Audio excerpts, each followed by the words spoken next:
Friend नमस्कार, सत श्री अकाल, आदाब। कि बिटकॉइन करेंसी है जो कि डिजिटल करेंसी है, जो कि वर्चुअल करेंसी है। ये बड़ी एक अजीब करेंसी है। अजीब करेंसी है कि किसी देश में और किसी भी देश का कानून इसके ऊपर लागू नहीं होता है। और ये बिल्कुल ये ना कागज़ की है ना मेटल की है, ये कंप्यूटर के अंदर ही चलती है। ये डिजिटल है, मतलब कि एक किस्म की जिसको बोलते हैं ना वर्चुअल। वर्चुअल का मतलब होता है जो चीज़ ओरिजिनल नहीं होती, वो सिर्फ एक इमेजिनेशन होती है। Virtual mean imagination. ये एक इमेजिन करी हुई करेंसी है। ये करेंसी 2009 में एक जापानी सतोशी नाकामोटो ने बनाई थी और उस वक्त इंडियन करेंसी में इसकी कीमत थी सिर्फ 20 रुपये। और 2014 के अंदर इसी कॉइन की कीमत हो गई 45 लाख। और उसके बाद इसकी एक दो साल बाद इसकी कीमत होगी 60 लाख।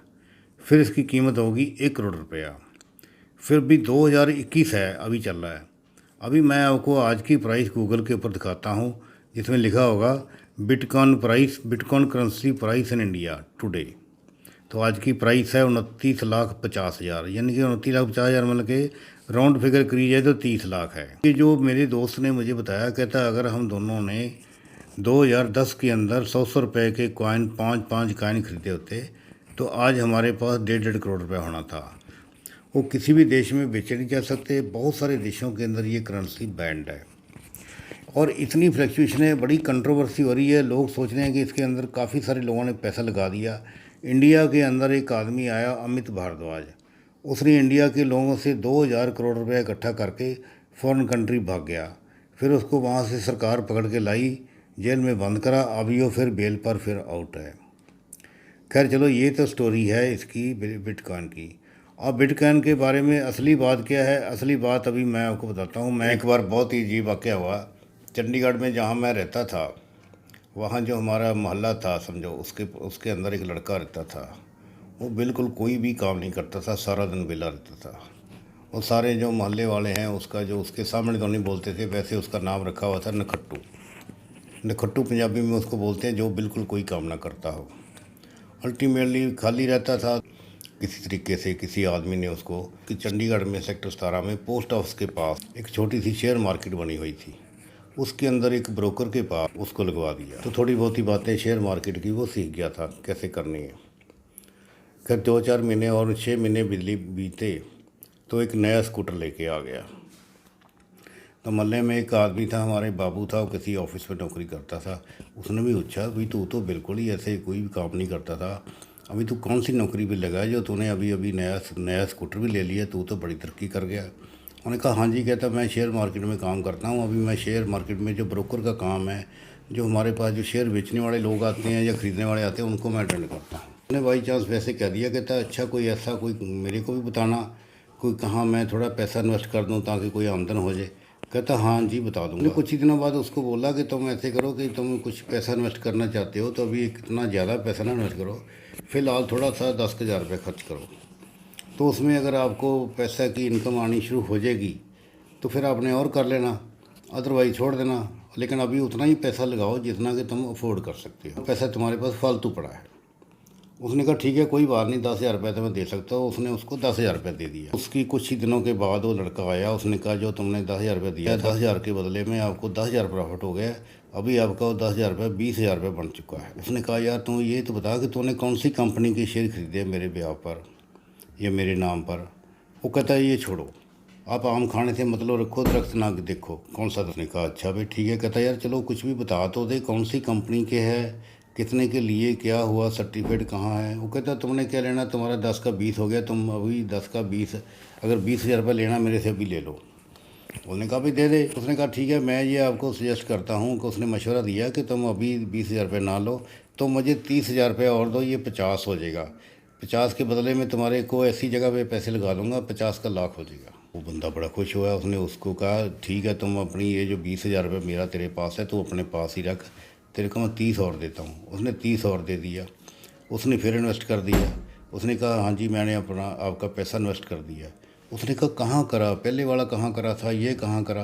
कहता जी ये ना पूछो मेरे को, ये नहीं मैं बता सकता। उसने कहा अच्छा भाई तुम्हारी मर्ज़ी, नहीं बता सकता तो भाई। तो उसने कुछ ही दिनों बाद कहा जो आपका 50 था उसका भी लाख हो गया। उन्होंने कहा ठीक है भाई लाख दे दे मुझे।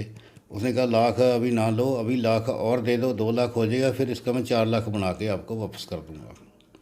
तो उसने उसको और 2 लाख रुपए और दे दिया। 2 लाख उसके पास पहले पड़ा था। तो उसने कहा जैसे 4 लाख हो जाएगा मैं तुम्हें बता दूंगा। तो उसने बताया नहीं। महीना बीता, 2 महीने बीते, 6 महीने बीते, साल बीत गया। काफ़ी दिन बाद वो जो बंदा नखट्टू था वो वहाँ रहने छोड़ गया, कहीं और जाके रहने लग गया। खैर वो उस ज़माने में मोबाइल तो होते नहीं थे। ये मैं बात कर रहा हूँ तो ये 94 95 के आसपास की कर रहा हूँ। बड़ी मुश्किल से उसका घर ढूंढ ढांड के उसके पास पहुँचा। तो उसने कहा जी मेरा पैसा दे दो, तुमने 2 लाख का कहा था 4 लाख हो जाएगा। उसने कहा जी देखो, जहाँ मैंने आपका पैसा शेयर मार्केट में लगाया था वो पैसा आपका डूब गया है, यानी कि जीरो हो चुका है, सारा पैसा आपका ख़त्म हो चुका है। उसने कहा हाँ क्या हो गया? कहता जी देखो, जैसे बढ़ता जा रहा था मैं तुम्हें, बढ़ता 10 का 20 हुआ था तो बता दिया था, 50 का लाख हुआ था तो भी बता दिया था, अब आपका पैसा 2 लाख रुपये बिल्कुल जीरो हो चुका है। उसने कहा ठीक है, ये तो बता कि तुमने मेरी कौन सी कंपनी के शेयर खरीदे थे, उस शेयर के जो सर्टिफिकेट तो दे दो। दोस्तों मैं आपको बता दूँ 94 95 के अंदर शेयर सर्टिफिकेट कागज़ के होते थे, सर्टिफिकेट इशू करते थे कंपनी वाले। आजकल नहीं करते, आजकल तो कंप्यूटर में ही सर्टिफिकेट आ जाता है। तो उसने कहा वो दे दो मुझे। कहता वो तो मैं दे नहीं सकता क्योंकि मैं तो वहाँ से नौकरी छोड़ चुका हूँ। उसने कहा कि भी चलो नौकरी तो छोड़ चुका है, तो तुम्हारा ऑफिस कहाँ था? वहाँ सेक्टर 17 में, वहाँ बहुत सारे कैबिन हैं शेयर मार्केट के ब्रोकर्स के। उसने कहा कौन सा कैबिन था? वहाँ जाके मैं पता कर लेता हूँ, वहाँ से सर्टिफिकेट ले लेता हूँ। कहता वहाँ तो हमारे जो कंपनी जहाँ मैं जॉब करता था वो कंपनी तो बंद हो गई। तो रो धो के बैठ गया। तो वही ही वर्किंग है बिटकॉइन की। तो बिटकॉइन की वर्किंग भी ऐसे ही है। बिटकॉइन कंपनी 2010 में शुरू हुई थी। इन्होंने एक कॉइन की कीमत 20 रुपये इंडियन के हिसाब से रखी थी।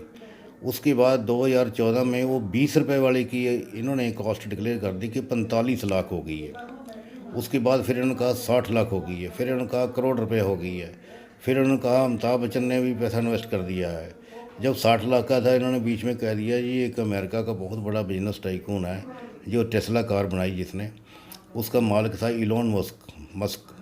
उसने डिक्लेयर कर दिया कि जब भी जो मैं कारों की जो हमारी कारें बनेंगी टेस्ला की, वो कारों के लिए हम जो है बिटकॉइन करेंसी को भी एक्सेप्ट करेंगे।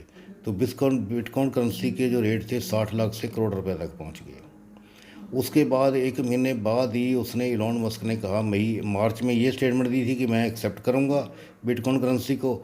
मई के अंदर 1 महीने बाद छोड़ के 2 महीने बाद उसने दोबारा डिक्लेयर कर दिया कि नहीं मेरे से गलती होगी, हम लोग ये बिटकॉइन करेंसी को एक्सेप्ट नहीं करेंगे। तो फिर वो डाउन आना शुरू हो गया। डाउन आया तो फिर 60 लाख हो गया, फिर 30। अभी आज 2021 में इसका रेट बिटकॉइन का कोई भी गूगल के ऊपर इस वीडियो की स्क्रीन पर आपको दिखाता हूँ। आज 15 जून का जो रेट है, आपने भी देखना, अपना गूगल करके देख सकते हो कि आप लिखना है bitcoin price today in India, ये लिखोगे तो प्राइस आ जाएगी। सो दोस्तों अभी काफ़ी सारे लोग हैं इसकी फेवर में हैं कि हाँ ये इसमें पे काम करना चाहिए। इसमें काफ़ी लोगों ने करोड़ों रुपए कमाए, लेकिन काफ़ी ज़्यादा गंवाने वाले ज़्यादा है। क्योंकि इंडिया में एक सीईओ बन के आया था अमित भारद्वाज, वो इंडिया के लोगों से 2000 करोड़ रुपए लेके भाग गया था।